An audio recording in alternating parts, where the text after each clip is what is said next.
Welcome to Brother Jenny Christopher's powerful spiritual messages. If you love Jesus Christ and seek to be uplifted and strengthened in your faith, you're in the right place. Prepare your heart for an edifying word. Now, let's listen to Brother Jenny. అయితే దేవుని బిడ్డలారా, దేవుడు నమ్మదగిన వాడని మనకు ఉదయం తెలిసిపోయింది. ఏ కారణాలను బట్టి ఆయన నమ్మదగిన వాడంటే 3 ప్రధానమైన కారణాలు చూసాం మనం.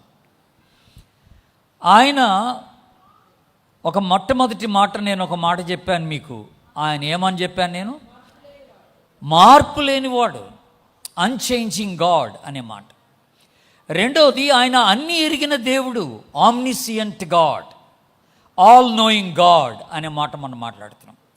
మూడవది, he is an almighty God, సర్వశక్తి కలిగిన దేవుడు, ఆయనకు అసాధ్యమైనది ఏదియో లేదు అనే మాట. ఈ 3 బలమైన కారణాలను బట్టి ఈ దేవుణ్ణి మనం నమ్మొచ్చు. ఈయన నమ్మదగిన దేవుడు అని మనం చెప్పొచ్చు దేవుని బిడ్డలారా. ఎందుకంటే ఈయనలో ఆ సామర్థ్యత ఉన్నది, ఈయనలో ఆ గొప్పతనం ఉంది. ఈయన ఆ పని చేయగలడు, మన పట్ల ఏదన్నా చెప్తే చేయగలడు అన్నది ఈయనకున్నటువంటి ఆ గొప్ప లక్షణాలను చూసినప్పుడు మనం ఈజీగా చెప్పేయచ్చు అనమాట, ఈయన నమ్మదగిన దేవుడు అని. అయితే ఇప్పుడు మన ప్రశ్న ఏమిటనంటే, ఏ విషయాల్లో తన నమ్మకత్వాన్ని మన పట్ల ఆయన కనపరుస్తున్నాడు అన్నది ప్రశ్న. ఏ విషయాల్లో ఆయన విశ్వాస్యతను మన పట్ల కనపరుస్తూ వస్తున్నాడు అనేది ప్రశ్న. దీనికి గాను ఆల్రెడీ నోయల్ గారు కొన్ని మాటలు మనకు గుర్తు చేస్తారు. ఆల్రెడీ ఒక మాట మీకు గుర్తు చేస్తాను. హెబ్రీలకు రాసిన పత్రిక తీయండి దయచేసి. హెబ్రీలకు రాసిన పత్రిక 7వ అధ్యాయం, పేజ్ నంబర్ 202, క్రొత్త నిబంధనలో 7వ అధ్యాయం 25వ వచనాన్ని ఒకసారి చూద్దాం. 25వ వచనం, ఈయన తన ద్వారా దేవుని యొద్దకు వచ్చు వారి పక్షమున విజ్ఞాపనము చేయుటకు నిరంతరము జీవించుచున్నాడు గనుక వారిని సంపూర్ణముగా రక్షించుటకు శక్తిమంతుడై ఉన్నాడు. అందరూ ఒకసారి దేవుని స్తోత్రం చెప్పండి, హల్లెలూయా.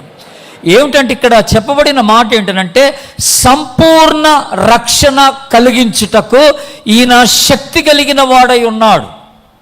ఈయన విశ్వాస్యత దేని పట్ల మనకి కనపరుస్తున్నాడంటే, మనల్ని సంపూర్ణంగా రక్షించుకొనుటలో తన విశ్వాస్యతను కనపరుస్తున్నాడు. దేవుని బిడ్డలారా, ఆయన ఇచ్చే రక్షణ నిరంతరం ఉండేది, అది నిత్యమైనటువంటి రక్షణ. Once saved you are eternally saved అనే మాట. ఒకసారి మీరు రక్షింపబడితే నిత్యము కొరకై ఆ రక్షణను మీరు సంపాదించుకుంటున్నారనే మాట మనకి దేవుని వాక్యమందు మనకి స్పష్టంగా రాయబడి ఉన్నది దేవుని బిడ్డలారా. కనుక ఈ మాట మనం జ్ఞాపకం చేసుకోవాలి. ఎలాగా ఈయన మనకి ఈ రక్షణ కార్యం చేస్తాడనంటే, వెండి బంగారముల చేత మీరు విమోచింపబడలేదు.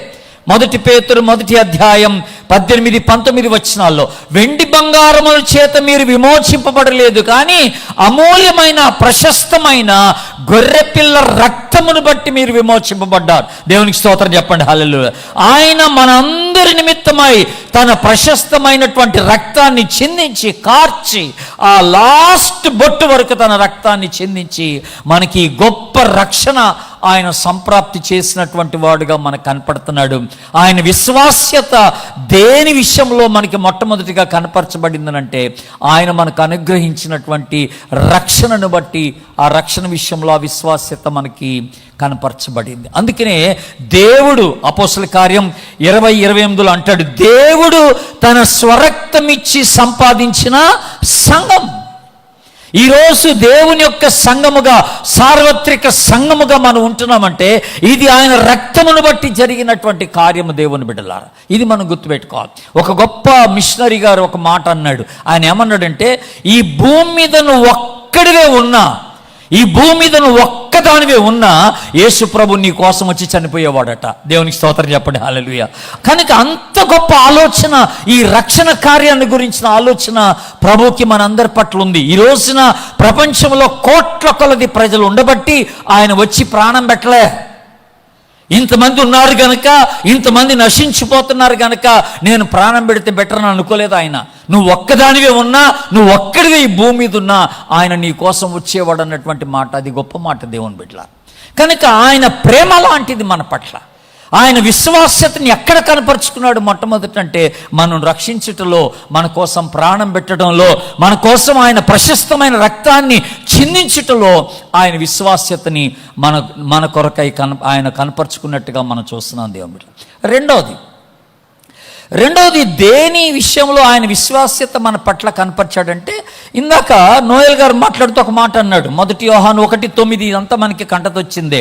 మనము మన పాపములను ఒప్పుకొని ఎడల ఆయన నమ్మదగిన వాడును నీతిమంతుడు గనుక ఆయన మన పాపములను క్షమించి సమస్త దుర్నీతి నుండి మనలను పవిత్రులనుగా చేయును. అందరూ ఒకసారి ఆమేనండి. ఆయన మన పాపములను క్షమించే అనే దాని ముందుగా ఒక మాట, చక్కని మాట ఉంది. మనము మన పాపములను ఒప్పుకొనిన ఎడల ఆయన నమ్మదగిన వాడు అనే మాట చూస్తున్నాం మనం. ఆయన నమ్మకత్వం ఎక్కడ కనపరచబడిందంటే, మన పాపాలు ఒప్పేసుకున్నప్పుడు ఆ పాపములు క్షమించుటలో ఆయన విశ్వాస్యత కనపరచబడింది అన్నట్టు దేవుని బిడ్డలారా. మీకున్న బెస్ట్ ఫ్రెండ్ దగ్గర మీరు చేసిన ఒక తప్పు చెప్పి చూడండి. నువ్వు బాగా నమ్ముతున్న ఓ మంచి స్నేహితురాల దగ్గర, ఓ మంచి స్నేహితుని దగ్గరికి వెళ్ళారే, నేను ఈ తప్పు చేశాను రా అని ఒక మాట చెప్పండి. ఆ వ్యక్తికి 4వ రోజున 10 మందికి తెలిసిపోద్ది ఆ విషయం. ఆడు ఉంచుకోలేడు, ఆమె దాన్ని గుట్టుగా ఉంచుకోలేదు ఆ విషయాన్ని. వాళ్ళు 10 మందికి చెప్పి నీ పేరుని పాడు చేస్తారు, బదనాం చేసి పడేస్తారు దేవుని బిడ్డ. నీ పరుగు తీసి పడేస్తారు. నీకో సంగతి తెలుసా అనుకుంటా నీ సంగతి అంతా అందరికీ చెప్పేస్తారు వాళ్ళు. ఎవడు నమ్మదగిన వాడు కాదట. కానీ దేవుని యొక్క ఆలోచన, ఆయన విశ్వాస్యత మన పట్ల దేని విషయంలో కనపరిచాడంటే, మనము మన పాపములను ఒప్పుకుంటే ఆయన నమ్మదగిన వాడు. దేవునికి స్తోత్రం చెప్పండి, హల్లెలూయా. ఎవడికి చెప్పడు ఈ విషయాన్ని, ఆయన తన మట్టుకే పెట్టుకుంటాడు. నీ పాపాలు క్షమిస్తాడు, సమస్త దుర్నీతి నుండి నిన్ను పవిత్రునిగా చేసే విషయంలో ఆయన నమ్మదగినటువంటి వాడనే మాట జ్ఞాపకం. అంత మాత్రమే కాదండి, ఈ హెబ్రీ పత్రికలో ఉన్నాం కనుక 8వ అధ్యాయంలో అక్కడ ఒక మాట ఉంది చూడండి. హెబ్రీ పత్రిక 8వ అధ్యాయం 12వ వచనం చదువుతున్నాను, గమనించండి. 204 పేజ్ నెంబర్, 8వ అధ్యాయం 12వ వచనం. నేను వారి దోషము విషయమై దయగలిగి వారి పాపములను ఇక ఎన్నడూ జ్ఞాపకం చేసుకొనను అని ప్రభు చెప్పుచున్నాడు. దేవుని స్తోత్రం చెప్పండి, హల్లెలూయా. నేను కేవలము క్షమించే విషయంలో నేను నమ్మదగిన వాడని మాత్రమే కాదండోయ్, ప్రభు అంటున్నాడు, నేను నీ పాపములకి ఎన్నడూ జ్ఞాపకం చేసుకునే దాని విషయంలో కూడా నేను నమ్మదగిన వాడను. ఆయన విశ్వాస్యత మన పట్ల ఎక్కడ కనపరుచుకున్నాడంటే, మన పాపములు క్షమించడం మాత్రమే కాదు, ఇంకెప్పుడు ఎన్నటికి వాటిని జ్ఞాపకం చేసుకోడట. మనము ముందుకు వెళ్ళిపోయి ప్రభు సన్నిధికి వెళ్ళిపోయి ఎవరన్నా మనలో వెళ్ళిపోయి మనకి తెలిసిన ఫ్రెండ్స్ ఎవరన్నా ఇక్కడ ఉండి రక్షింపబడిన వాళ్ళు ఉంటే వాళ్ళ గురించి ప్రభుకి మనం ఏదో కంప్లైంట్ చేయడానికి వెళ్తే, దేవా వాడి సంగతి నీకు తెలుసా అని చెప్పడానికి వెళ్తే, నువ్వు ఎవరి గురించి మాట్లాడుతున్నావు నాకు తెలియదు అంటాడు ఆయన. నేను ఆయన పాపములను ఎప్పుడో క్షమించేస్తాను. I don't remember at all. నేను వాటిని గుర్తుపెట్టుకోను, అసలు వాటిని మర్చిపోయానంటాడు దేవుడు. కానీ మనం అలా కాదు కదా, మానవ బుద్ధి అలాంటిది కాదు కదా. ఒక వ్యక్తి మన దగ్గరకు వచ్చి క్షమాపణ అడిగినా ఆ క్షణం వరకు ఆ వ్యక్తిని మనం క్షమించినా అది మర్చిపోలేము మనం. ఒకప్పుడు నా పట్ల ఇలా చేసామంటాం, నేను ఎన్నటికీ మర్చిపోలే. ఆ మాటకు వస్తే భార్య చేసిన తప్పు, భర్త చేసిన తప్పు కూడా మర్చిపోం. అది పదే జ్ఞాపకం పెట్టుకుంటాం. ఒకప్పుడు ఇలాగ అన్నావు కదా, మరి అప్పుడే ఒప్పేసుకున్నాను కదే, అప్పుడు క్షమించానని చెప్పావు కదే, మళ్ళీ ఎందుకు లేపుతున్నావు? అదంతే మానవ స్వభావం. దేవుడైతే ఎప్పుడు జ్ఞాపకం చేసుకోడట. అందుకనే ప్రొద్దున ఒక మాట అన్నాను నేను, దేవుడు జ్ఞాపకం చేసుకునే దేవుడైతే ప్రతి దినమట ఆయనకి మన పట్ల వాత్సల్యత నూతనంగా పుట్టుద్దట. దేవునికి స్తోత్రం చెప్పండి, హల్లెలూయా. ప్రతి దినము నూతనంగా మన పట్ల తన వాత్సల్యతను పెంచుకుంటున్నాడు ఆయన. ఎందుకని? ఆయన గుర్తుపెట్టుకోవట్లేదు కనుక. మొన్న అలా చేసావు, అంతకుముందు అలా చేసావు, నా పరుగు తీసావు, నన్ను ఎంతో అవమానపరిచావు అని ప్రభు అంటలేదు. ఎన్నిసార్లు మనం ప్రభుని ఆయాసపెట్టలేదు, ఎన్నిసార్లు మనం ఆయన్ని దుఃఖపెట్టలేదు. దేవుని బిడ్డలారా, జ్ఞాపకం పెట్టుకుంటున్నాడు ఏంటి, పగ పెట్టుకుంటున్నాడు ఏంటి? ఆయన మనల్ని శిక్షించట్లేదు. ఒక్కసారి క్షమించానంటే క్షమించాను, నేను మర్చిపోయానంటే మర్చిపోయానే. దేవుని స్తోత్రం, హల్లెలూయా. ఎంత గొప్ప దేవుడు అండి. ఆయన విశ్వాస్యత ఈ విషయంలో మన పట్ల రెండోదిగా ఆయన కనపరుస్తున్నట్టుగా ఉంది దేవుడు. మూడోది ఇంకొక మాట మీకు గుర్తు చేయాలనుకుంటున్నాను. యూదా పత్రికకు రండి. ఇప్పుడు ప్రకటన కంటే ముందు ఉంటుంది. యూదా పత్రిక ప్రకటన గ్రంథానికి ముందున్న పత్రిక. యూదా పత్రిక 1వ అధ్యాయం ఉంటుంది. 24, 25 వచనాలు చదువుతున్నాను. లాస్ట్ 2 వచనాలు. యూదా పత్రిక. తొట్టిల్లకుండా మిమ్మల్ని కాపాడుటకును తన మహిమ ఎదుట ఆనందముతో మిమ్మల్ని నిర్దోషులుగా నిలబెట్టుటకును శక్తి కలిగిన మన రక్షకుడైన అద్వితీయ దేవునికి మన ప్రభు అయిన యేసు క్రీస్తు ద్వారా ఇప్పుడును సర్వయుగములనుకును మహిమ ఆధిపత్యము కలుగునుగాక. అందరూ ఒకసారి ఆమేనండి. ఇక్కడ ఒక్క మాట మీకు గుర్తు చేయాలని ఇష్టపడుతున్నాను. ఆయన విశ్వాస్యత మన పట్ల దేని విషయంలో ఉన్నది అంటే ఆయన మనల్ని కాపాడు విషయంలో, ఆయన మనల్ని భద్రపరచు విషయంలో అనే మాట జ్ఞాపకం చేసుకోండి. ఎక్కడ అంటే ఇక్కడ చక్కని మాట ఉంది, మీరు తొట్టిల్లకుండా మిమ్మల్ని కాపాడుతాడు ఆయన అనే మాట. దీనికంటే ముందు ఇంకొక మాట నాకు బాగా నచ్చిన మాట ఒకటి ఉంది. అదేంటంటే ఫిలిప్పీ పత్రిక చూడండి ఒకసారి మీరు. 1వ అధ్యాయం ఫిలిప్పీ పత్రిక 1వ అధ్యాయానికి రండి. అక్కడ 4వ అంటే 3, 4 వచనాలు కలిపి ఉన్నాయి అక్కడ. అవన్నీ అది ఒకసారి మనం చూద్దామండి. 3వ వచనం నుండి చదువుతున్నాను నేను. 1వ అధ్యాయం 178 పేజ్ నెంబర్. మొదటి దినము నుండి ఇది వరకు సువార్త విషయములో మీరు నాతో పాలివారై ఉండుట చూచి మీలో ఈ సత్క్రియ ఆరంభించిన వాడు యేసు క్రీస్తు దినము వరకు దానిని కొనసాగించును. అందరూ ఒకసారి దేవుని స్తోత్రం చెప్పండి. హల్లెలూయా. ఈ సత్క్రియ ఆరంభించిన వాడు యేసు క్రీస్తు దినము వరకు దాన్ని కొనసాగిస్తాడట. అంటే ఏ రక్షణ అయితే దేవుడు మనకు కలగజేశాడో, ఏ విమోచన అయితే దేవుడు మనకు కలగజేశాడో, ఏ పాప క్షమాపణ అయితే దేవుడు మనకు కలగజేశాడో, ఈ రక్షణ భాగ్యాన్ని ప్రభు వచ్చేంత వరకు మన విషయంలో అలాగా కాపాడుతూ వస్తాడట. దేవుని బిడ్డలారా, దేవునికి స్తోత్రం. కనుక రక్షణలో కాపాడే దేవుడు మనల్ని, ఈ విశ్వాస జీవితంలో నిలబెట్టే దేవుడు ఆయన, తుదమట్టుకు నిలబెట్టువాడు ఆయనే, మనల్ని భద్రపరచువాడు ఆయనే, మనల్ని కాపాడువాడు ఆయనే, ఆయన ఎదుట నిర్దోషలంగా నిలబెట్టువాడు కూడా ఆయనే. అందరూ ఒకసారి ఆమేనండి దేవుని బిడ్డలారా. కనుక మనల్ని కాపాడు దేవుడు అనే మాట ఇక్కడ చాలా స్పష్టంగా మనకి జ్ఞాపకం చేయబడుతున్నటువంటి మాట. కాపాడు దేవుడు అంటే అర్థం ఏంటి? మనం ఎక్కడికి వెళ్తే అక్కడికి ఆయన కాపుదల మనతో ఉందట. అందుకనే ఆయన ఇశ్రాయేలుని కాపాడువాడు, కునకడు, నిద్రపోడు. మనము పడుకుంటాం, తెలియదు, చచ్చిన వాళ్ళలాగా మనం పడుకుంటాం, ఏం జరుగుతుందో కూడా మనకు తెలియదు. ఇశ్రాయేలు అలా కాపాడాడు దేవుడు. వాళ్ళని అలాగే ఐగుప్తి బానిసత్వం ఉన్నప్పుడు కాపాడాడు. ఐగుప్తులో ప్రతి తెగులు నుండి కాపాడాడు, ఎర్ర సముద్రం నుండి కాపాడాడు, అరణ్యంలో కాపాడాడు, యోర్దాను దాటినప్పుడు కాపాడాడు. దేవుని బిడ్డలారా, అనేక రకాలైన శత్రువుల చేతిలో నుండి ఆ ఇశ్రాయేలీయులను కాపాడినటువంటి దేవుడు ఈ రోజున నీ మీద, నా మీద ఆయన దృష్టి ఉంచి మనల్ని కాపాడుతూ వస్తున్నాడు. మనం ఎక్కడికి వెళ్తే అక్కడికి వస్తున్నాడు ఆయన. ఇప్పుడు మీరందరూ మీ ఇంటి దగ్గర నుండి ఇక్కడికి వచ్చారు. మీకు అసలు దారిలో ఎన్ని ప్రమాదాలు మిస్ అయ్యో మీకు తెలియదు. ఎవడు మన మీదకి రావాల్సినోడు రాకుండా తప్పించబడ్డాడో మీకు తెలియదు. అదే ఏ వాహనం నీ మీద పడాల్సింది పడకుండా వెళ్ళిపోయిందో నీకు తెలియదు. అదే నువ్వు అనుకుంటున్నావు మా ఆటో వాడు క్షేమంగా తెచ్చాడు, మేము 2 వీలర్ క్షేమంగా నడుపుకున్నాం, కారులో క్షేమంగా వచ్చేసాం మనం అనుకుంటున్నాం. కానీ దేవుని బిడ్డలారా, ఆయన కాపుదల భద్రత మనందరి మీద ప్రతి క్షణము ఉంటూ వస్తుంది. దేవుని బిడ్డలారా, ఎటువంటి పరిస్థితిలో నువ్వున్నా ఆయన నీతో ఉండి నిన్ను కాపాడే దేవుడిగా ఉంటున్నాడు. షడ్రక్, మెషక్, అబేద్నెగోల్ని అగ్నిగుండంలో పడేస్తే ఆ పరిస్థితిలో వారితో ఉన్న దేవుడు, వారి విశ్వాసాన్ని గణపరిచిన దేవుడు, అక్కడ వారికి ఒక్క వెంట్రుక కూడా కాలకుండా వారికి సహాయపడి వారిని భద్రపరిచి వారిని కాపాడినటువంటి దేవుడిగా మనం చూస్తూ వస్తున్నాం. దేవుని బిడ్డలారా, ఎంత గొప్ప సంగతి ఇది. కనుక మన దేవుడు కాపాడే విషయంలో, మనల్ని భద్రపరిచే విషయంలో ఆయన ఎంతో నమ్మదగినటువంటి వాడుగా మనకు కనపడుతున్నటువంటి దేవుడు. దేవుని బిడ్డలారా, ఇది మనం గుర్తుపెట్టుకోవాలి. తెస్సలోనికైలకు రాసిన 2వ పత్రిక తీయండి. మరొక మాట మీకు అక్కడ గుర్తు చేస్తాను. తెస్సలోనికైలకు రాసిన 2వ పత్రిక 3వ అధ్యాయం పేజ్ నెంబర్ 189. 2వ తెస్సలోనికైలకు రాసిన పత్రిక 2వ పత్రిక 3వ అధ్యాయం 3వ వచనం.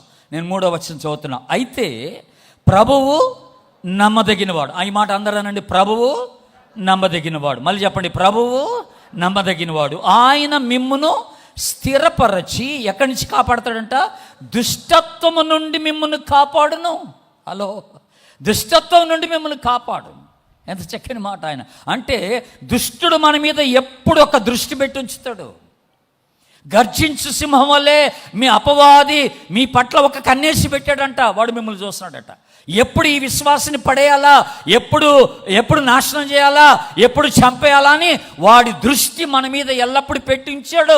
ఆ దుష్టుడి నుండి మనల్ని కాపాడటానికి మన ప్రభు అవసరమైతే తన దేవదూతల్ని మన చుట్టూ ఉంచుతున్నాడు ప్రతిదినం. దేవునికి స్తోత్రం చెప్పండి, హల్లెలూయా. నీ పిల్లలు స్కూల్కి వెళ్ళినప్పుడు ఎవరు కాపాడుతున్నారు? దుష్టుడి నుంచి ప్రభు కాపాడుతున్నాడు. మీ పిల్లలు కాలేజీకి వెళ్ళినప్పుడు దుష్టుడి నుండి ఎవరు కాపాడు? ప్రభు కాపాడుతున్నాడు. ఈరోజు లోక పరిస్థితులు బాలేవు. లోకమన్నంత దుష్టుని అందుంది దేవుని బిడ్డలారా. లోక సంబంధమైన ఆలోచనలు మంచిగా లేవు. మీ పిల్లల యొక్క ఫ్రెండ్స్ యొక్క ఆలోచన, వారి జీవన విధానం, వారి పద్ధతులు అస్సలు బాలేవు. సాతాను యొక్క చెప్పు చేతల్లో సాతాను యొక్క క్రియలు అత్యధికంగా ఇప్పుడు లోకంలో కనపడతా ఉన్నాయి దేవుని బిడ్డలారా. అటువంటి లోకంలో మన పిల్లలు జీవిస్తున్నారు ఈ రోజున. కానీ ప్రతిరోజు మన పిల్లలు స్కూల్కో కాలేజ్కో ఉద్యోగానికో వెళ్ళి క్షేమంగా మళ్ళీ మన ఇంటి దాకా వస్తున్నారంటే అది దేవుని యొక్క కృప, దేవుని యొక్క నమ్మకత్వం. దేవునికి స్తోత్రం చెప్దాం, హల్లెలూయా. కనుక ఆయన మన పిల్లల్ని కాపాడే దేవుడు. అందుకనే ప్రభు ఓ చక్కని మాట అన్నాడు, ప్రార్థన నేర్పిస్తూ ఓ చక్కని మాట, మమ్మను శోధనలోనికి తేక దుష్టుడి నుండి మమ్మను తప్పి. ఇది ఎప్పుడు చేయాలంటే ఈ ప్రార్థన శోధన వచ్చినప్పుడా, శోధనలో రాకముందా? రాకముందే. మమ్మల్ని శోధనలోనికి తేక దుష్టుడి నుండి మమ్మల్ని కాపాడమంటున్నాడు. ప్రొద్దున లేవంగానే మనం చేయాల్సిన ప్రార్థన అదే. ఈ రోజున యవనస్తులందరూ మీరు గుర్తుపెట్టుకోవాలా, నేను శోధన జయించట ఎట్లు అని అంటే నువ్వు ప్రార్థన చేయడం వల్ల. ఆ శోధన రాకముందే నువ్వు ప్రార్థన చేయాలా. దేవా, ఈ రోజున నాకు ఏ శోధనలు రాబోతున్నాయో ఆ శోధన నా మీదకి రాకుండా, ఆ శోధనకి నేను లొంగిపోకుండా నన్ను కాపాడు ప్రభువా, ఆ దుష్టుడి నుండి నన్ను కాపాడు ప్రభువా అని దేవుని సన్నిధిలో లేవగానే నువ్వు ప్రార్థన చేసుకోవాలి. ఆఫీస్కి వెళ్ళే వాళ్ళందరూ అలాగే ప్రార్థన చేసుకోవాలి. పరిచర్యకి వెళ్ళే వాళ్ళందరూ అలాగే ప్రార్థన చేసుకోవాలి. దుష్టుడు ఏ రీతిగా వాని దృష్టి మా మీద పెట్టకుండా, వాని కుయుక్తులు మా మీద వాడు వాడకుండా మమ్మల్ని కాపాడి క్షేమంగా ఉంచు ప్రభు అని చెప్పి దేవుని సన్నిధిలో మనందరము ప్రార్థన చేయవలసిన వారమైంటారు. ఆయన నమ్మదగిన దేవుడు ఏ విషయంలోనంటే మనల్ని కాపాడి భద్రపరిచే విషయంలో నమ్మదగినటువంటి వాడని మనం జ్ఞాపకం చేసుకుంటున్నాం. ఆయన నాకు ఆశ్రయము దుర్గమై ఉన్నాడన్న మాట జ్ఞాపకం చేసుకున్నాం. ఇప్పుడు 91వ కీర్తనలోనికి రండి. అక్కడ ఒక 2 మాటలు చెప్పి నేను ఇంకొంచెం ముందుకు వెళ్ళిపోతాను. 91వ కీర్తనలోనికి రండి. అక్కడ మొట్టమొదటిగా 5వ వచనాన్ని ఒకసారి మీకు జ్ఞాపకం చేస్తాను. 5వ వచనం, రాత్రి వేళ కలుగు భయమునకైనను పగటి వేళ ఎగురు బాణమును కైనను. దేవుడు ఇవేవి మన మీదకి రాకుండా, వీటి విషయంలో మనం భయం కలిగి ఉండకుండా దేవుడు కాపాడతాడట. రాత్రి వేళ కలిగే భయాలు కొన్ని ఉంటాయి, పగటి వేళ వచ్చే భయాలు కొన్ని ఉంటాయి. సాతాను మన మీద బాణాలు విసురుతాడట దేవుని బిడ్డలారా. అలాంటి సాతాను యొక్క శక్తుల నుండి, రాత్రి వేళ కలిగే భయాల నుండి దేవుడు మనల్ని కాపాడుతూ వస్తున్నాడు. ఈ దినాల్లో ప్రత్యేకంగా ఈ దినాల్లో మనం కొంతమంది చూస్తున్నాం. అంటే మన యవనస్తులు, మన బిడ్డలే, వాళ్ళు ఐటీ కంపెనీలని అక్కడిక్కడ పనిచేస్తున్నారండి. అసలు వాళ్ళ షిఫ్ట్స్ అన్నీ కూడా, వాళ్ళ టైమింగ్స్ అన్నీ కూడా వేరుగున్నాయి. మధ్యరాత్రి పోయి పనిచేస్తుంటారు, కొన్నిసార్లు 2 గంటల రాత్రి ఇంటికి వస్తుంటారు. వాళ్ళ టైమింగ్స్ అలాగున్నాయి. మరి బెంగళూరులో చూస్తే మరీ భయం వేసిపోద్ది మనకి. ట్యాక్సీ డ్రైవర్లు, ఏ ట్యాక్సీలో మన పిల్లలు ఇంటికి వస్తున్నారో ఆ ట్యాక్సీ డ్రైవర్లే కొంతమంది యవనస్తుల అమ్మాయిల్ని వాళ్ళు బలాత్కారం చేసి వాళ్ళు పాడు చేసినటువంటి సందర్భాలు చాలా ఉన్నాయి, చంపేసిన సందర్భాలు చాలా ఉన్నాయి. కానీ మన పిల్లలు క్షేమంగా వెళ్ళి క్షేమంగా వస్తున్నారే. రాత్రి వేళ ఏ భయానికి వాళ్ళు లొంగిపోకుండా, ఎలాంటి సాతాను యొక్క చిక్కుల్లో పడిపోకుండా దేవుడు మన పిల్లల్ని కాపాడుతూ వస్తున్నాడు. ఈ బాణాల నుండి తప్పిస్తున్నాడు, ఈ చెడు ఆలోచన నుండి తప్పిస్తున్నాడు. ఇక్కడ ఇంకొక మాట ఉంది, కింద మాట, చీకటిలో సంచరించు తెగులు, మధ్యాహ్నమందు పాడు చేయు రోగము, ఇవేవి కూడా నీకు అంటకుండా దేవుడు నిన్ను కాపాడుతూ వస్తున్నాడు. అలాగే 7వ వచనంలో నీ ప్రక్కన 1000 మంది పడినా, నీ ప్రక్కన నీ కుడి ప్రక్కన 10,000 మంది పడినను అపాయము నీ మీదకి రాదట. అంటే అర్థం ఏంటి?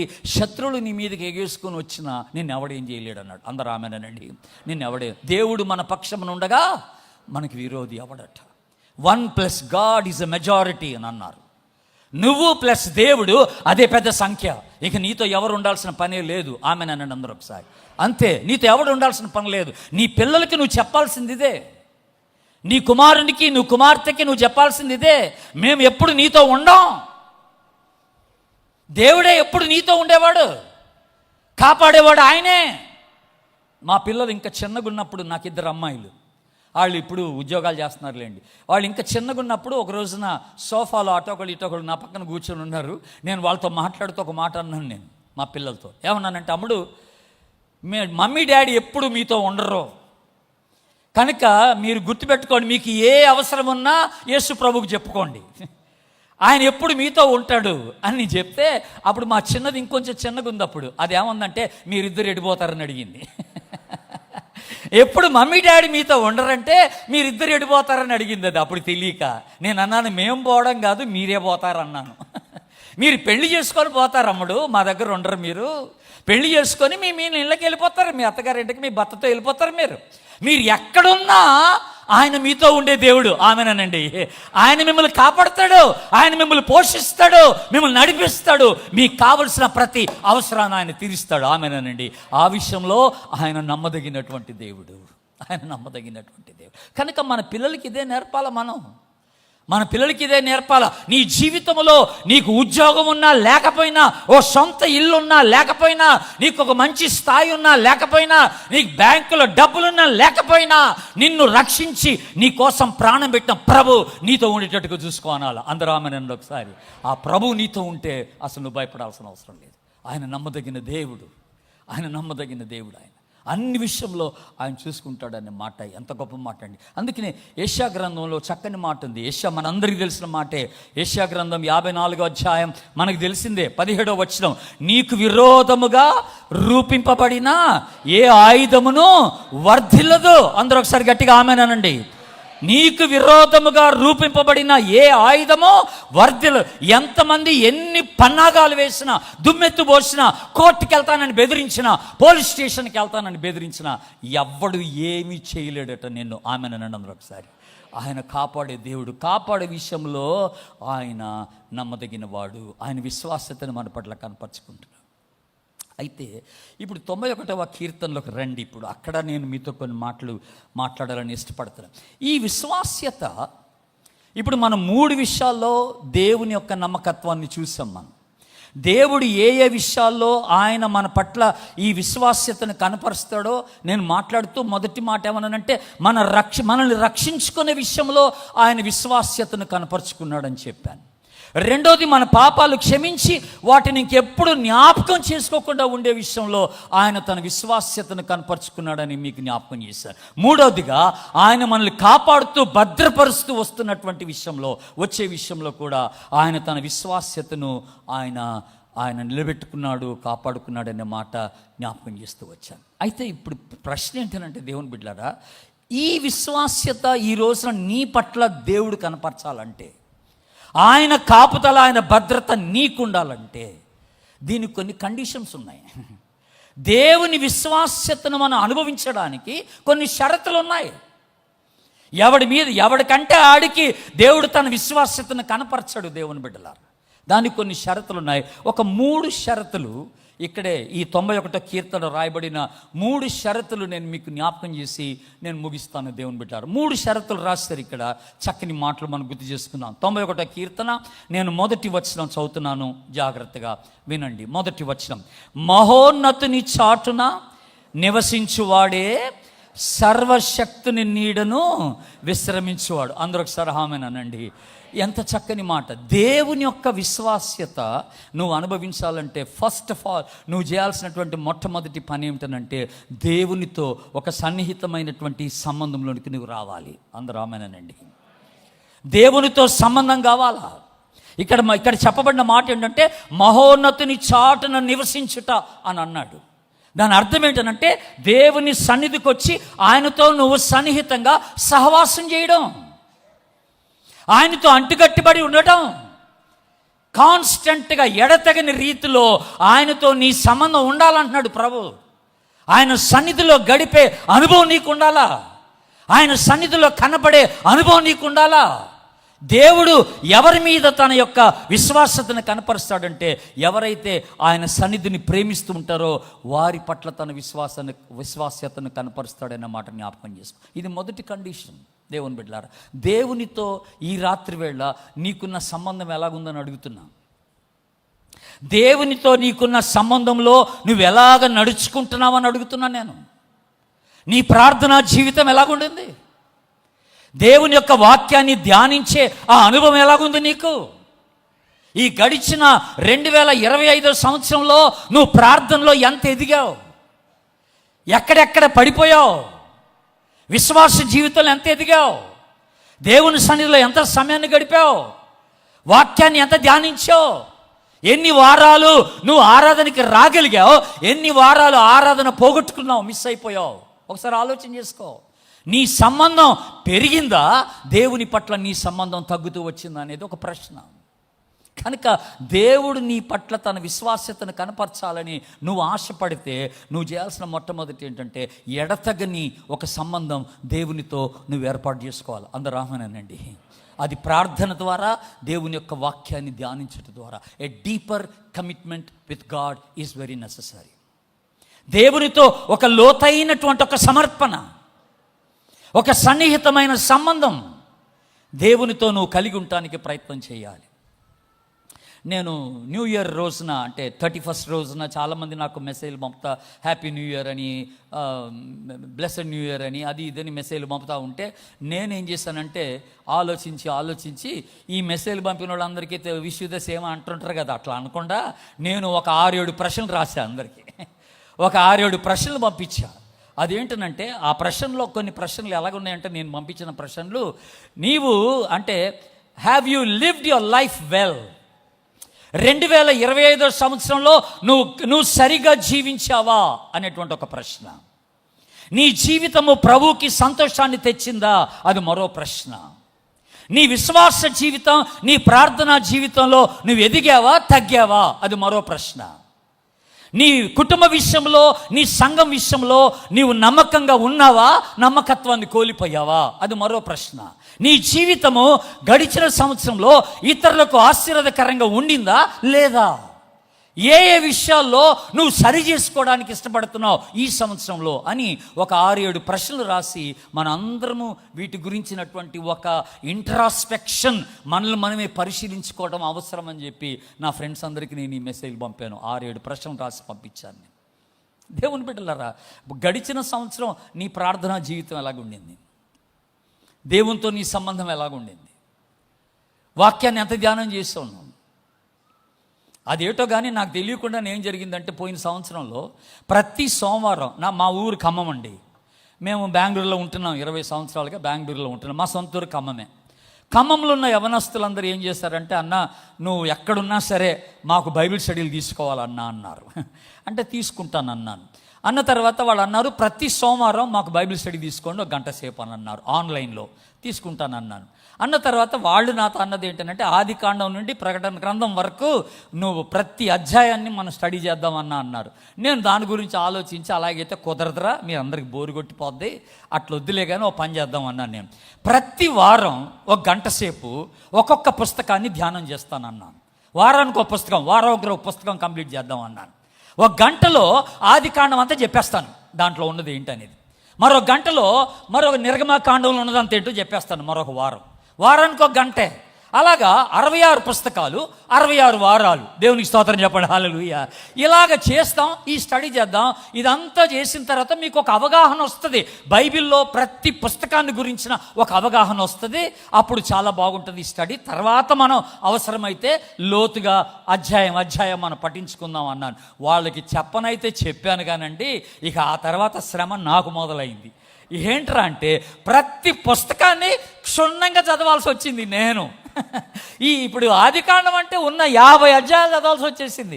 ఈ 50 అధ్యాయాలు ఉన్నదేంటి, దాని సమ్మరీ అంతా నేను తయారు చేసుకొని ఉండాలి. నిర్గమాకాండం అంతా చదవాలి, యేస్కేలు గ్రంథం అంతా చదవాలి, ఇర్మియా గ్రంథం అంతా చదవాలి. దేవుని బిడ్డలారా, ఒక్కొక్క పుస్తకాన్ని 1 గంటలో నేను చెప్పేయాలి.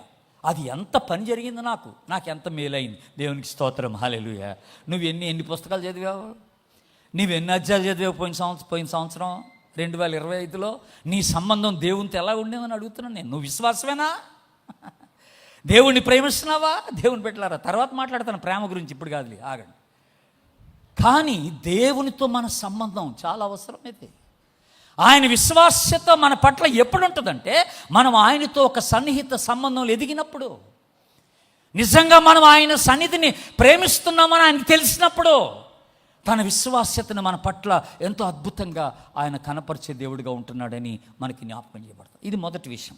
రెండో విషయం ఏంటో చూస్తాం. 91వ కీర్తన, 91వ కీర్తన నేను 2వ వచనం చదువుతున్నాను, వినండి. 91వ కీర్తన 2వ వచనం. ఆయనే నాకు ఆశ్రయము, నా కోట, నేను నమ్ముకొను నా దేవుడు. అందరూ సరామేనండి. ఇక్కడ ఒక చక్కని మాట ఉంది, నేను నమ్ముకొను నా దేవుడు. రెండవ కండిషన్, రెండవ షరత్ ఏంటి? దేవుని యొక్క విశ్వాస్యతను నేను ఎప్పుడు పొందుకుంటానంటే, దేవుడు నమ్మకస్తుడు అని నేను నమ్మినప్పుడు. దేవుడు నమ్మకస్తుడని నేను నమ్మినప్పుడు, అంటే దేవుని నమ్మకంపై నేను నా నమ్మకాన్ని ఉంచినప్పుడు. అందరూ ఆమనండి. దేవుని నమ్మకానిపై నా నమ్మకం ఉంచినప్పుడు అన్నమాట. ఈయన నిజంగా నమ్మదగిన వాడని తెలుసుకొని నేను నమ్మినప్పుడు. మీరు ఎప్పుడన్నా ఈ ప్రార్థన చేస్తారా దేవుని సన్నిధిలో?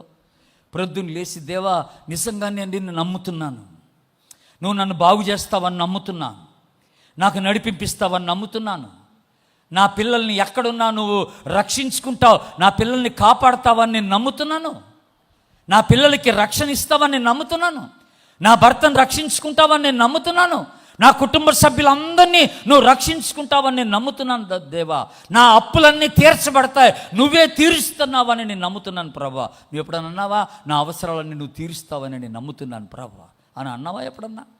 ఆయన మీద అంత నమ్మకం నీకుందా? ఆయన మీద అంత నమ్మకం నీకుందా? ఇది మనం అడగాల్సిన ప్రశ్న. ప్రభు అన్నాడు, నువ్వు ఆ కొండను చూసి ఆవగింజంత విశ్వాసం ఉంటే ఆ కొండ తీసి సముద్రంలో పడమంటే పోయి పడుతుందంట. ఒకడు ఈ మాట చదివి రాత్రంతా ఆడి కిటికీలోంచి చూస్తే పెద్ద కొండ కనపడిందట. కొండ కనపడి, దేవుడు ఆవగింజంత విశ్వాసం అంటే కొండ తీసుకెళ్ళి సముద్రంలో పడేయచ్చు అన్నాడు కదా, ఈ రాత్రంతా నేను ప్రార్థన చేస్తా, తెల్లారిపాటికి ఈ కొండ ఇక్కడ ఉండకూడదు అనుకున్నాడంట. అనుకుని ఆ రాత్రంతా ప్రార్థన చేశాడట బాగా విశ్వాసంతో, దేవా ప్రొద్దున లేవగానే కొండ నాకు కనపడకూడదు, అది వెళ్ళి సముద్రంలో పడాలని. చేసి తెల్లారిన తర్వాత ప్రొద్దున్నే కళ్ళు మోకాళ్ళ మించి లేచి వచ్చి కిటికీ తెరిచి చూస్తే కొండ అక్కడే ఉందట. అప్పుడు అన్నాడంట, నేను అనుకుంటానే ఉన్నాను అన్నాడంట. రాత్రంతా ప్రార్థన చేశాడు, ఏమనుకున్నాడంట, అది పోదని. నేను అనుకుంటానే ఉన్నాను ఇది పోదని అని అన్నాడంట పొద్దున్న లేచి. అంటే నీ ప్రార్థనకి నీ నమ్మకం లేదు అక్కడ, నువ్వు అడిగే విషయాల్లో నువ్వు నమ్మట్లేదు. నమ్మువానికి సమస్తమును సాధ్యం. నువ్వు నమ్మినట్ల దేవుని మహిమను చూస్తావు. దేవుని బిడ్డలారా గుర్తుపెట్టుకోండి, నేను చేయగలను నువ్వు నమ్ముతున్నావా? నేను నడిపించగలను నమ్ముతున్నావా? నీ పరిస్థితిని మార్చగలనని ఆ నమ్మకం నా మీద నీకుందా అని అడుగుతున్నాడు ప్రభు ఈ రాత్రి వేళ. సారీ ప్రభు, అనేక విషయాల్లో నేను నిన్ను నమ్మలేకపోయాను. నేను మనుషులు నమ్ముకున్నాను, అధికారులు నమ్ముకున్నాను, డబ్బును నమ్ముకున్నాను, నా సొంత కుటుంబీకులు నమ్మి మోసపోయాను. దేవా ఇక చాలు, మోసపోయింది చాలు ప్రభు, నేను ఇప్పుడు నిన్నే నమ్ముకుంటాను ప్రభు. ఆమెనేనండి, నేను నిన్నే నమ్ముకుంటాను ప్రభు. ఎవరు ఈ మాట అంటారో వాళ్ళని దేవుడు ఆయన విశ్వాసతని వాళ్ళ పట్ల కనపరుస్తారు, వాళ్ళ పట్ల దేవుడు నమ్మకంగా ఉంటాడు. ఇప్పుడు ఇంకొక చక్కని మాట 91 కీర్తనకు రండి. 3వ కండిషన్ చూపిస్తాను మీకు. 91 కీర్తన 14వ వచనాన్ని మాట్లాడదాం. ప్రభువు చెప్తున్న మాట, చక్కని మాట. అతడు నన్ను ప్రేమించుచున్నాడు గనుక నేను అతన్ని తప్పించేదను, అతడు నా నామం ఎరిగిన వాడు గనుక నేను అతన్ని ఘనపరిచేదను. చక్కని మాట ఉంది. ఇక్కడ నేను చెప్పాలనుకున్న మాట, 3వ మాట ఏంటంటే, అతడు నన్ను ప్రేమిస్తున్నాడు గనుక అనే మాట. 3వది, దేవుని విశ్వాస్యత మన పట్ల ఎప్పుడు కనపరచబడుతుందో తెలుసా అండి? మనం ఆయన్ని ప్రేమించినప్పుడు. 3వది, ప్రేమించడం అంటే ఏంటి? నువ్వు ప్రభువుని ప్రేమిస్తున్నావంట, ప్రేమిస్తున్నాను అంటాం మనం. అసలు ప్రేమ అంటే ఏంటి? ప్రభువుని ప్రేమించడం అంటే ఏంటి? యవనస్తులను అడగండి, చెప్తారు ప్రేమలో పడ్డవాళ్ళని. ప్రేమించడం అంటే ఏంటో వాళ్ళు చెప్తారు మీకు. లవర్స్ ఉంటారు కదా, ప్రియుడు ప్రేయసి ఇద్దరు ఉంటారు కదా. ప్రేమించుకునే యవనస్తులను అడగండి, ప్రేమించడం అంటే ఏంటో చెప్తారు. నువ్వు ఒక వ్యక్తిని ప్రేమిస్తే దినమంతా ఆ వ్యక్తి గురించే మాట్లాడతావు. ఎవరిని కలిసినా ఆ వ్యక్తిని గురించిన ఆలోచనే. రాత్రి వేళ పడుకుంటే ఆ వ్యక్తి దినమంతా ఏం మాట్లాడాడో అది ఆలోచించుకుంటూ పడుకుంటావు. ఆ వ్యక్తి ఏం చేశాడో దాని గురించిన ఆలోచనే. నీ మనసంతా ఆ వ్యక్తి యొక్క ఆలోచన చేత నింపబడి ఉంటుంది దేవుని బిడ్డలారా. కనుక ఇక్కడ మనం మాట్లాడుతున్న మాట ఏంటంటే, కొన్ని విషయాలు మీకు గుర్తు చేస్తాను. నేను నిజంగా దేవుణ్ణి ప్రేమిస్తున్నాను అని అంటే, నువ్వు నిజంగా ఆయన ప్రేమించే వ్యక్తి అయితే దినమంతా ఆయన గురించి మాట్లాడాలి. నువ్వు ఎవరిని కలిసినా ఆయన గురించిన ప్రస్తావన రావాలా, ఆయన గురించిన ఆలోచన నీ మనసంతా నిండాలా. సోషల్ మీడియా మొత్తం ఆయన గురించిన విషయాలే మాట్లాడాలి. అందరూ ఆమెనండి ఒకసారి. నువ్వు ఫేస్బుక్ తెరిచినా, వాట్సాప్ తీసినా, ఇంకా ఇన్స్టాగ్రామ్ తీసినా, నువ్వు ఏ చాటింగ్ చేసినా ఆయన గురించిన చాటింగే ఉండాలి. ఆమెనండి. నువ్వు దేవుణ్ణి ప్రేమించేవాడు అయితే ఆయన గురించిన ప్రస్తావనే నీ నోట కనపడతా ఉంటుందన్నమాట. నువ్వు రాత్రి పడుకున్నప్పుడు దినమంతా ఆయన వాక్యం ద్వారా నీతో ఏం మాట్లాడో అది ధ్యానించుకుంటావు అనమాట. నువ్వు ఆయన్ని ప్రేమించే వ్యక్తి అయితే ఆయన చెప్పిన మాటలన్నీ నీ ధ్యానంలోకి వచ్చేస్తాయి. నీ జీవితంలో ఆయన చేసిన కార్యాలన్నీ నువ్వు తలపోసుకుంటూ ఉంటావు అనమాట దినమంతా. దేవుని బిడ్డలారా, రాత్రి పడుకునేటప్పుడు కూడా అదే నీ మనసులోకి వస్తుంది. నువ్వు ఏ పాట పాడినా ఆయన గురించిన పాట పాడతావు. అందరూ ఆమెనండి. నువ్వు ఆయన్ని స్తుతిస్తూ ఉంటావు, ఆయన్ని గణపరుస్తూ ఉంటావు. నీ ఫ్రెండ్స్ దగ్గర ఆయన ప్రస్తావన తీసుకొస్తావు. 5 నిమిషాలకు ఒకసారి యేసు ప్రభు ఏం చేశాడో తెలుసా అంటూ ఉంటావు. నా ప్రభు ఎలాంటి వాడో తెలుసా అని అంటూ ఉంటావు. ఎప్పుడు కూడా ఎవరు కూడా ఈ దేవుణ్ణి అవమానపరచడానికి నువ్వు ఇష్టపడవు. ఈ దేవుణ్ణి అవగౌరవపరిస్తే నువ్వు ఇష్టపడవు. ఎవరైనా ఈ దేవుని గురించి చెడ్డగా మాట్లాడితే నువ్వు తట్టుకోలేవు దేవుని బిడ్డలారా. నువ్వు ఆయన కొరకే జీవించాలన్నటువంటి ఒక తపన నీలోకి వచ్చేస్తుంది. అందరూ ఆమెనండి ఒకసారి. ఆయన్ని ప్రేమించడం అంటే అదే. నువ్వు అంతగా ప్రేమిస్తున్నావా? 24 గంటలు ఆయన గురించినటువంటి ఆలోచన నీకు ఉందా? ఆయన గురించినటువంటి మనసంతా ఆయన గురించి నిండి ఉందా? రాత్రి వేళ పడుకునేటప్పుడు ఆయన గురించిన ఆలోచన ఉందా? నువ్వు ఏమి వింటూ ఏమి తలంచుకుంటూ పడుకున్నావు రోజంతా? నాకు ఒక అలవాటు ఉందండి.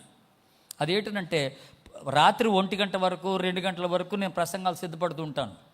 ఎన్నో ప్రసంగాలు సిద్ధపడి ఒకళ్ళు 2 అయినా 2:30 అయినా నేను పడుకునేటప్పుడు ఓ పని చేస్తాను. అది నా అలవాటు. అదేంటంటే, నా ప్రక్కన మొబైల్ పెట్టుకొని అందులో ఒక మెసేజ్ ఆన్ చేస్తాను. ఒక దైవజనుని యొక్క సందేశం ఆన్ చేసి అది వినుకుంటూ పడుకుంటాను అనమాట. ఆ సందేశాన్ని వినుకుంటూ అది ఎప్పుడు అయిపోతుందో నాకు తెలియదు. నిద్రలోకి వెళ్ళిపోతాను అలాగే వినుకుంటా. ప్రతిరోజు ఒక మెసేజ్ నేను వినాల్సిందే. ఎందుకంటే నాకున్నటువంటి పెద్ద ప్రాబ్లం ఏంటంటే, ఎక్కడికి వెళ్ళినా నేనే మాట్లాడటం అవుతుంది. వాక్యం నేను వినడం అవ్వట్లేదు కదా. మరి నాకు వాక్యం కావాలి కదా, నేను బలపరచబడాలి కదా, నేను దేవుని గురించిన విషయాలు తెలుసుకోవాలి కదా. కనుక ప్రతిరోజు క్రమం తప్పకుండా డెఫినెట్గా ఒక దైవజనుని యొక్క సందేశాన్ని నేను వింటాను. అది వినుకుంటూనే పడుకుంటాను. నేను ఇంక వేరే మాటలు విన్నాం పడుకునే ముందు. అది నాకు చాలా ఇష్టం. అలా దేవుని బిడ్డలారా, నీలో ప్రభు ఏ స్థానంలో ఉన్నాడని అడుగుతున్నా, ఆయన్ని ప్రేమించే వ్యక్తివైతే. ఈ రోజున క్రైస్తవ జీవితంలో ఉన్నతమైనటువంటిది ప్రభు కోరేది ఏంటంటే ప్రేమే. నువ్వు ప్రార్థన చేసినా ప్రేమతో చేయాలి. నువ్వు కానుకలు ఇచ్చినా ప్రేమతో ఇవ్వాలి. నువ్వు వాక్యం చదివినా ప్రేమతోనే చేయాలి. ఆయన వాక్యాన్ని ప్రేమిస్తున్నావు కనుక ఆయన వాక్యాన్ని ధ్యానించాలి. నువ్వు ఆరాధన చేసినా ప్రేమతోనే ఆరాధించాలి. దేవుని బిడ్డ, నువ్వు దేవుని సేవ చేసినా అది ప్రేమతో అవ్వాలా, అది ప్రేమతోనే. అందుకనే ప్రభు సీమోను పేతురుతో మాట్లాడుతున్నాడు, సీమోను నీవు నన్ను ప్రేమిస్తున్నావు, అయితే నా గొర్రెలు మేపమన్నాడు, నా గొర్రెల పిల్లని కాయమన్నాడు. చూసారా దేవుని బిడ్డలారా? అంటే ఆ సేవా భారం, ఆ బాధ్యత దేవుడు ఎప్పుడు ఇచ్చాడు? నువ్వు నన్ను ప్రేమించేటట్లయితే తీసుకో ఈ బాధ్యత అన్నాడు. అంటే నువ్వు దేవుని సేవ చేసినా అది ప్రేమతోనే జరగాల. ఏదో ఆశించి కాదబ్బాయ్, నాకేదో మేలు జరుగుద్ది, నాకేదో ఆశీర్వాదం వస్తుందని దేవుని సేవ చేయబాక. నేను ఆరాధనకు వస్తే దేవుడు నన్ను ఆశీర్వదిస్తాడని రాబాక. నేను ఉపవాసం ఉండి ప్రార్థన చేస్తే దేవుడు నా జీవితాన్ని బాగు చేస్తాడని ఆ ఆశీర్వాదం కొరకు నువ్వు ఆ పని చేయబాక.